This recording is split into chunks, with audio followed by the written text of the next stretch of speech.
జాతీయ వాదమే లక్ష్యంగా political reviews analysis channel Shastri స్మయోకి స్వాగతం. నా వీడియో నచ్చినట్లయితే లైక్ చేయండి, అలాగే నా ఛానల్ని తప్పనిసరిగా సబ్స్క్రైబ్ చేసుకుని సపోర్ట్ చేయండి. అస్సాం, కేరళం, పుదుచ్చేరి ఎలక్షన్స్ సక్సెస్ఫుల్ గా కంప్లీట్ అయ్యాయి. ఎవరు గెలుస్తారనేది ఈవీఎంస్ లో సీక్రెట్ గా లాక్ అయి ఉంది. అయితే ఇప్పుడు అందరి దృష్టి 23, 29 తారీఖుల్లో జరిగే తమిళనాడు, వెస్ట్ బెంగాల్ ఎలక్షన్స్ మీద ఉంది. ఎందుకంటే తమిళనాడులో హీరో విజయ్ ఎంట్రీతో ప్రభుత్వ వ్యతిరేక ఓటు చీలిపోయి డిఎంకే మళ్ళీ అధికారంలోకి వస్తుందంటూ ఇంచుమించు అన్ని సర్వేలు చెప్తున్నాయి. 1-2 సర్వేలు మాత్రం ఎన్డీఏ ఏఐడిఎంకే అధికారంలోకి వస్తుందని చెప్తున్నాయి. అయితే వెస్ట్ బెంగాల్లో మమతా బెనర్జీకి ఎస్ఐఆర్ షాక్ తగిలి Bharatiya Janata party first time అధికారంలోకి వస్తుందని కొన్ని రాజకీయ వర్గాలు విశ్లేషిస్తుంటే, కొన్ని సర్వేలు మాత్రం తిరిగి 4వసారి కూడా మమతా బెనర్జీయే అధికారంలోకి వస్తుందని అంచనాలు రిలీజ్ చేయడం జరిగింది. ఒకవేళ తమిళనాడులో స్టాలిన్, బెంగాల్లో మమతా బెనర్జీ ముఖ్యమంత్రులుగా ఎన్నికైతే నరేంద్ర మోడీ ముఖ్యంగా 4 విషయాల్లో సవాల్ని ఎదుర్కోవాల్సి వస్తుంది. ఆ 4 విషయాలు ఏంటి, ఆ సవాల్ ఏంటో ఇప్పుడు మనం చూద్దాం. మమతా బెనర్జీ, స్టాలిన్ ముఖ్యమంత్రులైతే వాళ్ళు తప్పనిసరిగా కేంద్ర రాజకీయాల్లోకి వచ్చే అవకాశం ఉంది. తమిళనాడు చూసినట్లయితే డిఎంకే అధికారంలోకి వస్తే స్టాలిన్ ప్రస్తుతానికి ముఖ్యమంత్రి అయినా తర్వాత తన వారసుడిగా ఉదయనిధి స్టాలిన్ని ముఖ్యమంత్రి చేసే అవకాశం ఉంది. ఉదయనిధి స్టాలిన్ని ముఖ్యమంత్రి చేసి స్టాలిన్ 2029కి ముందుగానే కేంద్ర రాజకీయాల్లోకి అడుగులు వేసే అవకాశం ఉంది. ఉదయనిధి స్టాలిన్ ఆల్రెడీ దీనికి సంబంధించిన సిగ్నల్ ఇచ్చేసాడు. బీజేపీని, నరేంద్ర మోడీని సమర్థవంతంగా ఎదుర్కోవాలంటే అది స్టాలిన్ లాంటి నాయకుడి వల్లే అవుతుందంటూ ఉదయనిధి స్టాలిన్ చాలా ఆవేశంగా స్టేట్మెంట్ ఇవ్వడం జరిగింది. అలాగే వెస్ట్ బెంగాల్లో టీఎంసీ అధికారంలోకి వచ్చి మమతా బెనర్జీ ముఖ్యమంత్రి అయినా త్వరలోనే తన వారసుడిగా అభిషేక్ బెనర్జీని ముఖ్యమంత్రిగా చేసి మమతా బెనర్జీ కూడా జాతీయ రాజకీయాల్లోకి ప్రవేశించే అవకాశం ఉంది.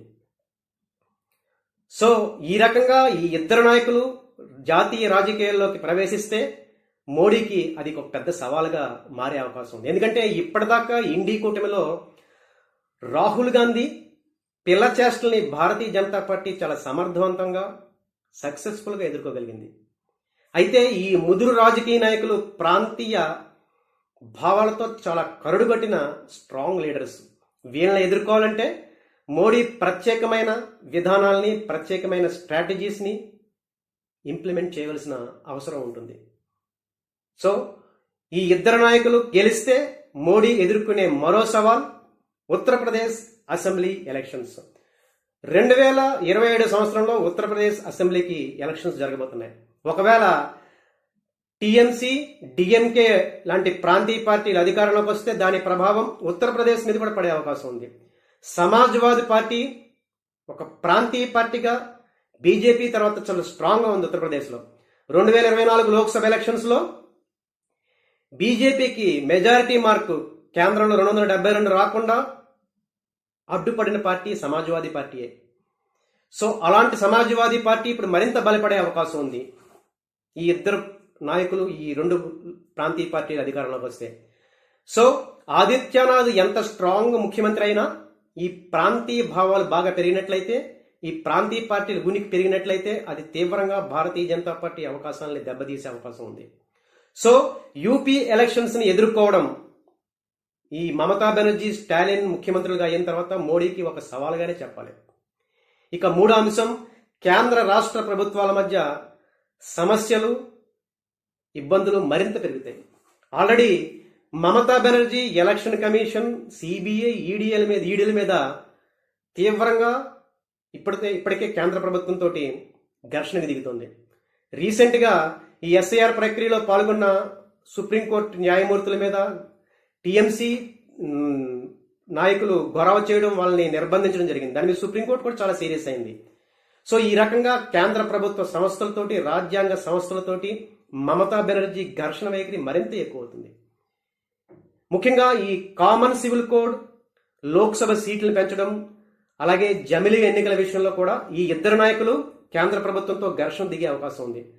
లోక్సభ సీట్ల విషయంలోకి వచ్చినట్లయితే పెంపు విషయంలోకి వచ్చినట్లయితే స్టాలిన్ ఆల్రెడీ కేంద్ర ప్రభుత్వాన్ని విమర్శిస్తున్నాడు. లోక్సభ సీట్లను పెంచడం బీజేపీ ఒక స్ట్రాటజీ అని, దీని ద్వారా ఉత్తర భారతదేశంలోని లోక్సభ సీట్లు ఎక్కువ పెరుగుతాయని, ముఖ్యంగా దక్షిణాదికి లోక్సభ సీట్లు తక్కువ పెరిగే అవకాశం ఉందని, ఇది పొలిటికల్ జిమ్మిక్ అంటూ స్టాలిన్ మోడీ ప్రభుత్వాన్ని విమర్శిస్తున్నాడు. అలాగే మమతా బెనర్జీ కూడా ఈ కామన్ సివిల్ కోడ్ లాంటి ఇంప్లిమెంట్ చేయడానికి ఒప్పుకోకపోవచ్చు. ఎందుకంటే మైనారిటీ ఓట్ బ్యాంక్ మీద ఆధారపడిన పార్టీ టీఎంసీ. అలాగే జమిలీ ఎన్నికల విషయంలో కూడా ఈ రెండు పార్టీలు మోడీ ప్రభుత్వాన్ని ఇరుకుని పెట్టే అవకాశం ఉంది. సో ఈ ఇద్దరు ఎన్నికతో ఈ ఇద్దరు జాతీయ రాజకీయాలకు రావడం, రాష్ట్రాల మధ్యన ఘర్షణ పెరగడం లాంటి విషయాలతో మోడీ ఈ ఇద్దరిని ఎదుర్కోవడం మరొక ముఖ్య సవాలుగా మారే అవకాశం ఉంది. మోడీ ప్రభుత్వం ఎదుర్కొనే 4వ సవాలు జాతి భద్రత. తమిళనాడులో చూసినట్లయితే డిఎంకే నాయకులు, ముఖ్యంగా స్టాలిన్, ఉదయనిధి స్టాలిన్, దయానిధి మారన్ ఇలాంటి అనేక మంది నాయకులు నార్త్ ఇండియా మీద రోజు విమర్శ చేస్తుంటారు. దక్షిణ భారతదేశం ద్రవిడులని, నార్త్ ఇండియన్స్ ఆర్యులంటూ భారతదేశాన్ని 2 భాగాలుగా విభజించడానికి చూస్తుంటారు. ద్రవిడ సిద్ధాంతమే అలాంటిది. హిందీని వ్యతిరేకించడం, నార్త్ ఇండియన్స్ ని విమర్శించడం, బీహారీల్ని చులకనగా చూడడం, ఇలా ప్రతిరోజు డిఎంకేలోని అనేక మంది నాయకులు చేసే పని ఇది. ఇప్పుడు డిఎంకే అధికారంలోకి వస్తే అది మరింతగా ఎక్కువయ్యే అవకాశం ఉంది. దక్షిణ భారత్ అంటూ, ఉత్తర భారత్ అంటూ భారతదేశాన్ని విభజించే జాతి వ్యతిరేక విధానాలు ఎక్కువైపోతాయి. ఇక వెస్ట్ బెంగాల్లో కూడా చూసినట్లయితే ఈ చొరబాటుదారుల అంశం ఇప్పుడు పెద్ద సమస్యగా మారింది. ఈ చొరబాటుదారుల ఓట్లతోనే మమతా బెనర్జీ ఇంతకాలం గెలుస్తూ వస్తుంది.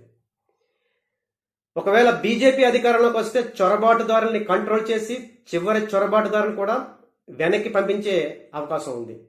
ఆల్రెడీ దీనికి సంబంధించిన స్టేట్మెంట్లు మోడీ, అమిత్ షాలు ప్రతి ఎలక్షన్ మీటింగ్లోనే ఇస్తున్నారు. మేము అధికారంలోకి వస్తే చొరబాటుదారుల్ని బంగ్లాదేశ్కి వెనక్కి పంపించేస్తామంటూ ప్రజలకి హామీ ఇస్తున్నారు. ఒకవేళ టీఎంసీ గెలిస్తే ఈ చొరబాటుదారులకి మరింతగా హ్యాపీగా వెస్ట్ బెంగాల్లో తిరిగే అవకాశం ఉంది. ఎందుకంటే వాళ్ళందరూ మమతా బెనర్జీకి స్ట్రాంగ్ ఓటు బ్యాంక్ని వదులుకోవడానికి మమతా బెనర్జీ ఇష్టపడతారా? ఇప్పుడు ఎస్ఐఆర్ ప్రక్రియ ద్వారానే ఈ చొరబాటుదారుల ఓట్లు పోవడంతో మమతా బెనర్జీ అగ్గి మీద గుగ్గిలవుతున్నారు. ఎక్కడ తను ఓడిపోతాననే భయపడుతోంది. అలాంటిది తన అధికారంలోకి వస్తే ఈ చొరబాటుదారులని స్ట్రాంగ్ ఓట్ బ్యాంక్ గా మరింత స్ట్రాంగ్ గా మార్చుకునే అవకాశం ఉంది. సో జాతి భద్రత విషయంలో ఈ ఇద్దరు నాయకులు మోడీకే కాదు భారతదేశానికే ఒక సవాలుగా మారే అవకాశం ఉంది. వీళ్ళు జాతీయ రాజకీయాల్లోకి వస్తే మరింత ప్రమాదం ఏర్పడే అవకాశం ఉంది. సో వీళ్ళు జాతీయ రాజకీయాల్లోకి వస్తే కాంగ్రెస్ బలహీనపడడం, రాహుల్ బలహీనపడడం కూడా భారతీయ జనతా పార్టీకి అంత మంచిది కాదు. ఎందుకంటే మోడీ వెర్సెస్ రాహుల్ గాంధీగా పోటీ ఉన్నప్పుడు అది తప్పనిసరిగా భారతీయ జనతా పార్టీకి విజయ అవకాశాలు పెంచే ప్రక్రియ. అయితే ఇప్పుడు ఇద్దరు రాజకీయ నాయకులు కేంద్రంలోకి రాజకీయ అరంగేట్రం చేస్తే కేంద్ర రాజకీయాల్లోకి మోడీకి ఇది తప్పనిసరిగా సవాలుగా మారే అవకాశం ఉంది. చూద్దాం మరి మే 4th వచ్చే రిజల్ట్స్ లో మమతా బెనర్జీ గెలుస్తుందా, తృణమూల్ కాంగ్రెస్ అధికారంలోకి వస్తుందా, స్టాలిన్ అధికారంలోకి వస్తారా? మొదటిసారి వెస్ట్ బెంగాల్లో భారతీయ జనతా పార్టీ తన హిందూ జాతీయవాద విధానాలతో గెలుస్తుందా? చూద్దాం. సో నా వీడియో మీద మీ అభిప్రాయాన్ని తప్పనిసరిగా కామెంట్స్లో తెలియజేయండి.